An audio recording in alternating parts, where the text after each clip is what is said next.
ഹരിയും അലീനയും തമ്മിൽ അരുതാത്ത കൊടുക്കൽ വാങ്ങലുകൾ ബന്ധമൊക്കെ ഉണ്ട് എന്നുള്ള കാര്യം ബാലചന്ദ്രൻ നമ്മുടെ മനുവിനെ വിളിച്ച് പറയാട്ടോ. മനുവിന് ഇതൊന്നും കേട്ടിട്ട് വിശ്വസിക്കാൻ പറ്റുന്നില്ല. അപ്പം ബാലചന്ദ്രൻ പറയുന്നത് എല്ലാത്തിനും രോഹിത് സാക്ഷിയാണ്. ഹരി ഇടയ്ക്ക് കോളേജ് കട്ട് ചെയ്തിട്ട് ഉച്ചയ്ക്ക് ഇവിടെ വരാറുണ്ട്. അമ്മ കിടപ്പിലാണെന്ന് നിനക്കറിയാലോ. ഇവിടെ അലീന മാത്രമല്ലേ ഉള്ളൂ. എനിക്ക് മനസ്സിലായി, ഞങ്ങൾ പറഞ്ഞോ എന്ന് മനു പറയാട്ടോ. അപ്പോൾ ബാലചന്ദ്രൻ പറയുന്നുണ്ട് അവിടെ വെച്ച് തന്നെ പല കൊടുക്കൽ വാങ്ങലുകൾ ഉണ്ടായിരുന്നു എന്നാണ് രോഹിത് പറഞ്ഞത്. ഇവിടെ വന്നിട്ട് പൈസ കൊടുക്കുക, അതുപോലെ ഗിഫ്റ്റ് കൊടുക്കുക, രാത്രിയിൽ അവളുടെ റൂമിലേക്ക് ചെല്ലുക, അപ്പോൾ അങ്ങനെയുള്ള കാര്യങ്ങളൊക്കെ നടന്നിട്ടുണ്ട്. എല്ലാത്തിനും രോഹിത് സാക്ഷിയാണ്.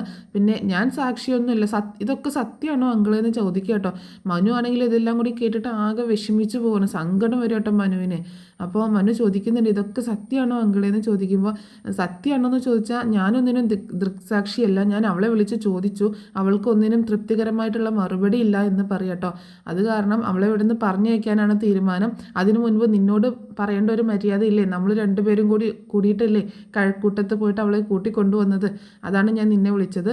നിനക്ക് വിഷമമായി എന്നറിയാം, സാരമില്ല, നീ വെച്ചോ. ഹരി അവിടെ ഉണ്ടെങ്കിൽ ഒന്ന് ചോദിക്കാമെന്നും കൂടി കരുതിയാണ് ഞാൻ വിളിച്ചത്. ഹരി ഇനിയിപ്പോൾ രാത്രിയാവില്ലേ വരാൻ, അതേ ഇങ്ങളെ ലേറ്റ് ആവും എന്ന് പറയട്ടോ. പക്ഷേ മനുവിൻ്റെ തൊണ്ടൊക്കെ ഇടറുന്നുണ്ട് കേട്ടോ, ആകെ സങ്കടം വന്നേക്കാണ്. നീ വെച്ചോ, നിനക്ക് വിഷമമായി എന്നറിയാം, എന്നാലും നിന്നെ അറിയിക്കേണ്ട ഉത്തരവാദിത്വം എനിക്കുണ്ടല്ലോ, അതുകൊണ്ടാണ് വിളിച്ചത് എന്ന് പറഞ്ഞിട്ട് ബാലചന്ദ്രൻ ഫോൺ വെക്കുക കേട്ടോ. മനു ആണെങ്കിൽ ഫോൺ കട്ട് ചെയ്തതിന് ശേഷം ഇത് തന്നെ ആലോചിച്ച് ആകെ സങ്കടപ്പെട്ട് അവിടെ ഇങ്ങനെ വന്നിരിക്കുകയാണ്. അതിനുശേഷം അലീനയുടെ ആ നിഷ്കളങ്കമായ മുഖം ഇങ്ങനെ ഓർക്കുന്നുണ്ട് കേട്ടോ. അലീന ഇങ്ങനെ ചിരിച്ചുകൊണ്ട് അവൻ്റെ മുന്നിലേക്ക് വരുന്നതും സംസാരിക്കുന്നതും അതുപോലെ പാട്ട് പാടി റൂമിലേക്ക് കയറി വന്നതും ആ രംഗങ്ങളൊക്കെ ഇങ്ങനെ മനു ഓർത്ത് വിഷമിച്ചിരിക്കുക കേട്ടോ. ഫോൺ കട്ട് ചെയ്തതിന് ശേഷം ബാലചന്ദ്രനോട് വൈജയന്തി പറയുന്നുണ്ട്, പറഞ്ഞത് അത്രയും നന്നായി, അല്ലെങ്കിൽ അവനും കൂടി അറിയേണ്ടത് തന്നെയാണ് ഇക്കാര്യങ്ങളൊക്കെ. അവനല്ലേ ഏറ്റവും ഉത്സാഹം കാണിച്ചത് മുത്തശ്ശൻ്റെ അന്ത്യാഭിലാഷമാണെന്നും പറഞ്ഞ് കഴക്കൂട്ടത്ത് പോയിട്ട് ഒരുത്തിയെ കെട്ടി എഴുന്നള്ളിച്ച് കൊണ്ടുവരാനായിട്ട്. അപ്പോൾ അവനും കൂടി അറിഞ്ഞിരിക്കണം എന്താണ് കാര്യങ്ങളൊക്കെ എന്നുള്ളത്. ഞാനും കമലേട്ടത്തിയും അന്നേ പറഞ്ഞതാണ്, കുറേ പറഞ്ഞതാണ്, കഴക്കൂട്ടത്ത് പോയിട്ട് ഒരുത്തി എഴുന്നള്ളിച്ച് കൊണ്ടുവരേണ്ട കാര്യമൊന്നുമില്ലാന്ന്. അത് കേട്ടില്ല എന്നൊക്കെ പറഞ്ഞ് ഇങ്ങനെ ദേഷ്യപ്പെട്ടുകൊണ്ടിരിക്കുക കേട്ടോ. അപ്പോൾ ബാലചന്ദ്രൻ പറയുന്നുണ്ട്, എടി വൈജേ, നിനക്ക് സന്തോഷിക്കാനുള്ള വക ഏതായാലും ഉണ്ടായല്ലോ. എന്തെങ്കിലുമൊക്കെ ഒരു ഇഷ്യൂ, ഇങ്ങനത്തെ പ്രശ്നങ്ങളൊക്കെ കേൾക്കുമ്പോൾ നന്മയുള്ള മനസ്സാണെങ്കിൽ ആദ്യം ഒന്ന് വേദനിക്കും, പക്ഷേ നീയൊക്കെ സന്തോഷിക്കുക, അർമാദിക്കുക എന്ന് പറഞ്ഞുകൊണ്ട് ദേഷ്യപ്പെട്ടിട്ട് പോകുക കേട്ടോ ബാലചന്ദ്രൻ ആകെ വിഷമമാണ്. കാരണം മലിനെക്കുറിച്ച് ഓർക്കുമ്പോൾ ഭയങ്കര വിഷമമുണ്ട് കേട്ടോ. പക്ഷെ വൈജയ്ക്ക് അങ്ങനെ ഒരു വിഷമമില്ല. പക്ഷെ ഇയാളുടെ വർത്താനം കേട്ടിട്ട് വൈജ എന്താ എന്നോട് ഇങ്ങനെ പറയുന്നത്, ഞാനെന്ത് ചെയ്തിട്ടാ എന്ന് പറയട്ടോ. ഞാനെന്താ ചെയ്തേ, ഏതോ ഒരുത്തി വന്ന് ഇവിടെ തോന്നിയാസം കാണിച്ച് കഴിഞ്ഞാൽ എൻ്റെ മെക്കിട്ടാണ് കയറുന്നത് എന്ന് പറഞ്ഞ് ദേഷ്യപ്പെട്ട് നിൽക്കുകയാണ്.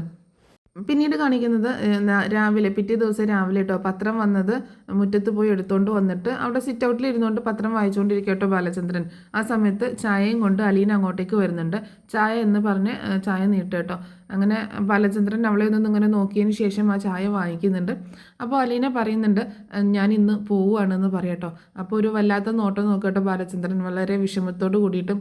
അപ്പോൾ അലീന പറയുന്നുണ്ട്, ഞാൻ ഒരിക്കലും പ്രതീക്ഷിച്ചതല്ല ഇങ്ങനെ ഒരു പോക്ക് ഉണ്ടാവുമെന്ന്, ഞാൻ ഒരിക്കലും ആഗ്രഹിച്ചതുമല്ല. ഞാൻ എൻ്റെ സ്വന്തം വീടായിട്ടാണ് കണ്ടത്. എൻ്റെ സ്വന്തം അമ്മ, അച്ഛൻ, കൂടപ്പിറപ്പുകൾ, അങ്ങനെയാണ് ഞാൻ കണ്ടത്.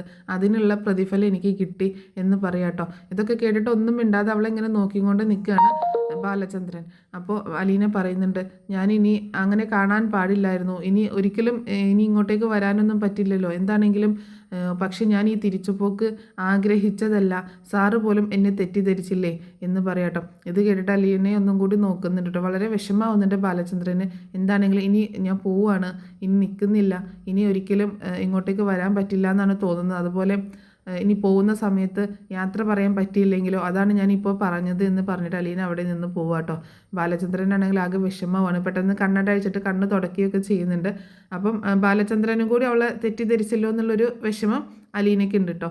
അപ്പോൾ ഇങ്ങനെ ആ തമാശയില്ല, ഇങ്ങനെ ഒരു അവസരത്തിലാണെങ്കിലും തന്നെ എൻ്റെ അമ്മ, അച്ഛൻ, അങ്ങനെയുള്ളൊരു റിലേഷനിലാണ് ഞാൻ കണ്ടത്. എൻ്റെ അമ്മ, അച്ഛൻ, മുത്തശ്ശി, കൂടപ്പിറപ്പുകൾ, അങ്ങനെയാണ് ഞാൻ കണ്ടത് എന്നുള്ളതും കൂടി അലീന അവിടെ പറഞ്ഞു വെക്കുകയാണ്. അങ്ങനെ അലീന പോയതിന് ശേഷം ബാലചന്ദ്രൻ ആ ചായ കുടിക്കാനായിട്ട് തുടങ്ങട്ടോ. പെട്ടെന്ന് എന്തോ ഓർത്തതുപോലെ ആ ചായയിലേക്ക് നോക്കിയിട്ട് ചായക്കപ്പം അവിടെ മാറ്റി വെക്കുക കേട്ടോ. കാരണം അലീന കൊണ്ടുവന്ന് കൊടുത്ത ചായയല്ലേ, അപ്പോൾ ഇനി അവൾ ഉണ്ടാവില്ലല്ലോ ചായ ഒന്നും കൊണ്ടുതരാനായിട്ട്. അപ്പം ആ ചായക്കപ്പം അവിടെ മാറ്റി വെക്കുകയാണ്. പിന്നീട് കാണിക്കുന്നത് അലീന കിച്ചണിൽ ജോലി ചെയ്യുന്ന കേട്ടോ. ദോശ ഉണ്ടാക്കുന്നു, അതുപോലെ കറികളൊക്കെ ഉണ്ടാക്കിക്കൊണ്ടിരിക്കുകയാണ്. ആ സമയത്ത് വൈജയന്തി അങ്ങോട്ടേക്ക് വരികയാണ്. നിന്നോട് ഇന്ന് പോകാൻ പറഞ്ഞില്ലേ, പിന്നെ നീ എന്തിനാ കിച്ചണിൽ കയറിയെന്ന് ചോദിക്കുകയാണ്. പിന്നെ കുട്ടികൾക്ക് സ്കൂളിൽ പോകണ്ടേ, മാഡത്തിനും സാറിനും ഷോപ്പിലും ബാങ്കിലൊക്കെ പോകണ്ടേ, അപ്പോൾ അതിനൊക്കെയുള്ള ഭക്ഷണം ഉണ്ടാക്കുകയാണ്. ഞാൻ പോകുന്നത് കാരണം ഇവിടെ ആരും വിഷമിക്കരുതല്ലോ, ഇങ്ങനെ ഇന്നത്തെ ദിവസം ആരും ബുദ്ധിമുട്ടരുതല്ലോ എന്നൊക്കെ പറയട്ടോ. അപ്പോൾ നിന്നോട് പോകാനല്ലേ പറഞ്ഞത്, നീ പിന്നെ കിച്ചണിൽ കയറേണ്ട കാര്യമില്ലല്ലോ എന്ന് പറയുമ്പോൾ ഞാൻ ഇന്ന് പോകും, മാഡം വിഷമിക്കേണ്ട, ഞാൻ പോകും. പക്ഷേ ഞാൻ പോകുന്നതിന് മുൻപ് ഇതൊക്കെ ഒന്ന് ചെയ്തു വെച്ചിട്ട് പോകാമെന്ന് കരുതി എന്ന് പറയാട്ടോ. അപ്പോൾ ഇന്നും കൂടി ഞാൻ ഇത് ചെയ്തു വെക്കാം, ബ്രേക്ക്ഫാസ്റ്റ് റെഡി ആയിട്ടുണ്ട്, ചോറും കറികളൊക്കെ റെഡി ആയിട്ടുണ്ട് എന്ന് പറയാട്ടോ. അപ്പോൾ വൈജയന്തി ചോദിക്കുന്നുണ്ട്, ഓരോ സൂത്രങ്ങളും പറഞ്ഞ് ഇവിടെ ഇങ്ങനെ നിൽക്കാനുള്ള തീരുമാനമാണോ എന്ന് ചോദിക്കട്ടെ, അങ്ങനെ ഉദ്ദേശിച്ചിട്ടാണോ എന്ന് ചോദിക്കുമ്പോൾ ഞാൻ അങ്ങനെയൊന്നും ഉദ്ദേശിച്ചിട്ടില്ല, ഞാൻ എന്തായാലും പോകും, ഞാൻ ഇനി ഇവിടെ നിൽക്കുന്നില്ല. പക്ഷേ ഞാൻ പോകുന്നത് കാരണം ഇന്നത്തെ ദിവസം ആരും ഇനി ഇവിടെ വിഷമിക്കണ്ടല്ലോ എന്ന് കരുതിയിട്ട് ഞാൻ ഉണ്ടാക്കുകയാണ് എന്ന് പറയാട്ടോ. ഞാൻ അതിന് ശേഷം 1/2 മണിക്കൂർ കൂടിയുള്ളൂ, അത് കഴിഞ്ഞ് എൻ്റെ ജോലി തീരും, എന്നിട്ട് ഞാൻ പോവുകയാണ് എന്ന് തന്നെ പറയാട്ടോ. ആ സമയത്ത് വൈജയന്തിക്ക് എന്തോ പോലെ തോന്നുന്നുണ്ട്. അങ്ങനെ അവിടെ ഒന്ന് നോക്കി നിന്നതിന് ശേഷം വൈജയന്തി അവിടെ നിന്ന് പോവുകയാണ്. പിന്നീട് കാണിക്കുന്നത് അലീന ബാഗൊക്കെ പാക്ക് ചെയ്യുന്നതാട്ടോ. അങ്ങനെ ബാഗൊക്കെ പാക്ക് ചെയ്തിട്ട് ബ്രിജിത്ത മമ്മിയുടെ ഫോട്ടോ എടുത്തിട്ട് പറയുന്നുണ്ട്, ഞാൻ തോറ്റുപോയി മമ്മി, സോറി എന്ന് പറയാട്ടോ. എന്നെക്കൊണ്ട് പറ്റാവുന്നത് പോലെയൊക്കെ ഞാൻ നോക്കി, എങ്ങനെയെങ്കിലും ഇവിടെ പിടിച്ചു നിൽക്കാൻ വേണ്ടി നോക്കി എന്നുള്ള ഉദ്ദേശത്തിൽ പറയണം, പക്ഷേ ഞാൻ തോറ്റുപോയി, എന്നെക്കൊണ്ട് പറ്റിയില്ല എന്ന് പറയണം, സോറി എന്ന് പറഞ്ഞിട്ട് ആ ഫോട്ടോ എടുത്ത് ബാഗിലേക്ക് വെക്കുക കേട്ടോ. അപ്പോൾ അലീനയുടെ ഈ ചെയ്തികളൊക്കെ ഇങ്ങനെ നോക്കി ആകെ വിഷമിച്ചിരിക്കുകയാണ് മുത്തശ്ശി. നീ ആരോടെ മോളെ സംസാരിക്കുന്നതെന്ന് ചോദിക്കട്ടോ മുത്തശ്ശി.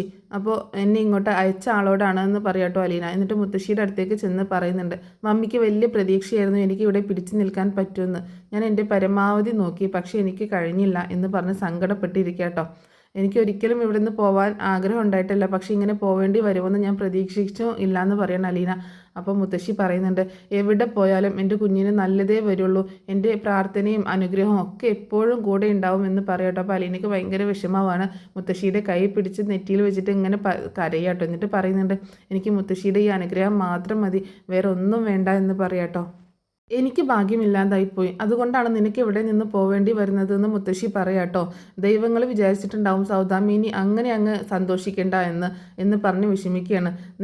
നീ ഒരു വീട്ടു ജോലിക്കാരിയായിട്ട് നിൽക്കേണ്ടവളല്ല, അതുകൊണ്ട് കൂടിയാണ് നീ ഇവിടെ നിന്ന് പോകുന്നത്, ഇനി നിനക്ക് നല്ലതേ വരുള്ളൂ, നീ ഇനി നന്നായിട്ട് ജീവിക്കും എന്നൊക്കെ പറഞ്ഞിട്ട് ഇങ്ങനെ അവളെ അനുഗ്രഹിക്കട്ടോ. അങ്ങനെയൊക്കെ സംസാരിച്ചുകൊണ്ടിരിക്കുന്ന സമയത്താണ് വൈജയന്തി അങ്ങോട്ടേക്ക് കടന്നു വരുന്നത്. വൈജയന്തി അങ്ങോട്ടേക്ക് വരുന്നത് കണ്ടിട്ട് അലീന പെട്ടെന്ന് എഴുന്നേൽക്കുക കേട്ടോ. എന്നിട്ട് വൈജയന്തി ഇങ്ങനെ നോക്കുന്നുണ്ട്. അലീനയ്ക്ക് ഭയങ്കര സങ്കടം വരുന്നുണ്ട് കേട്ടോ. അമ്മയെ ഇങ്ങനെ കുറച്ചു നേരം നോക്കി നിൽക്കുകയാണ്. പെട്ടെന്ന് നോട്ടം മാറ്റുന്നുണ്ട്.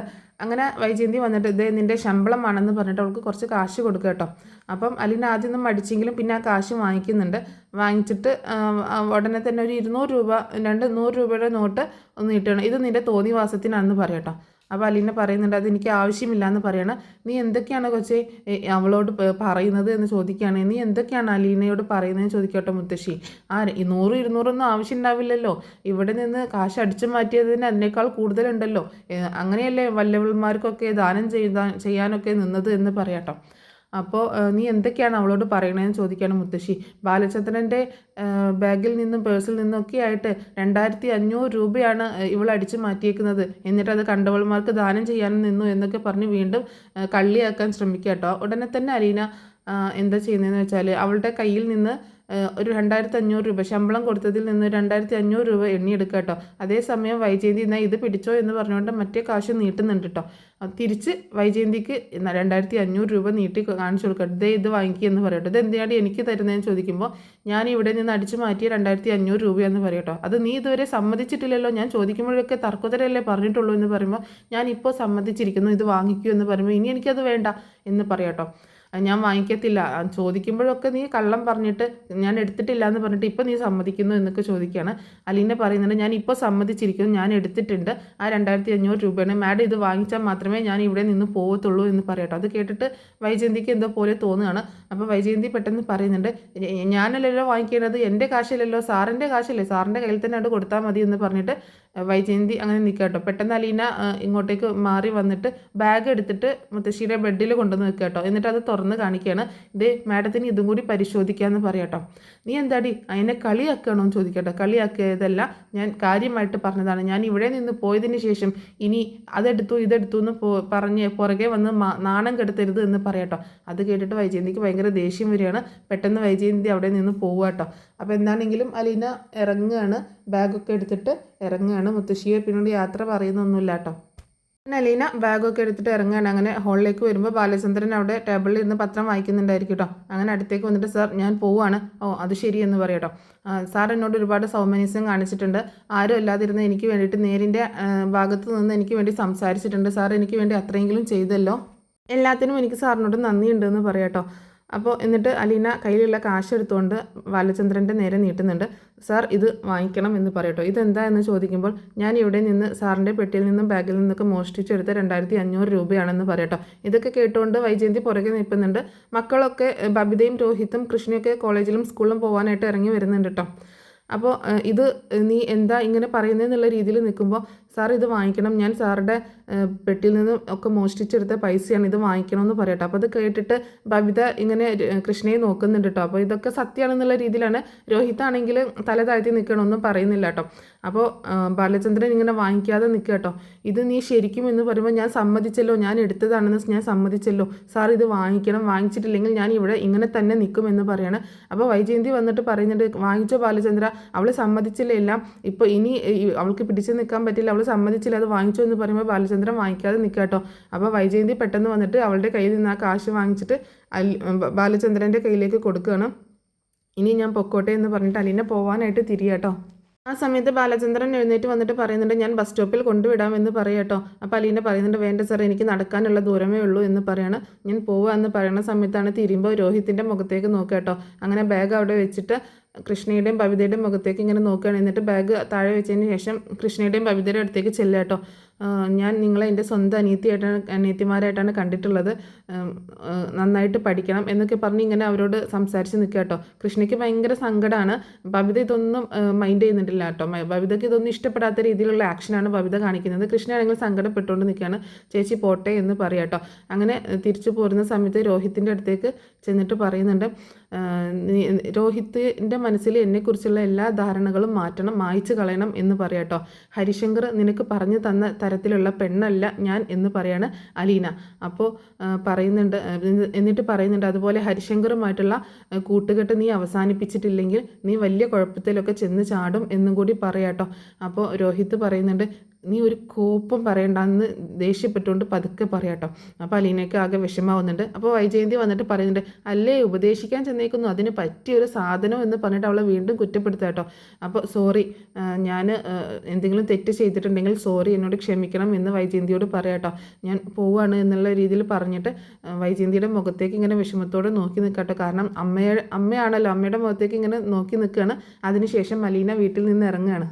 അലീന വീട്ടിൽ നിന്ന് ഇറങ്ങി പോകുന്നതും നോക്കി നിൽക്കുന്ന വൈജയന്തി, വളരെ ദേഷ്യത്തോടു കൂടി നോക്കി നിൽക്കുന്ന വൈജയന്തിയെ കാണിച്ചുകൊണ്ടാട്ടോ ഇന്നത്തെ എപ്പിസോഡ് അവസാനിക്കുന്നത്.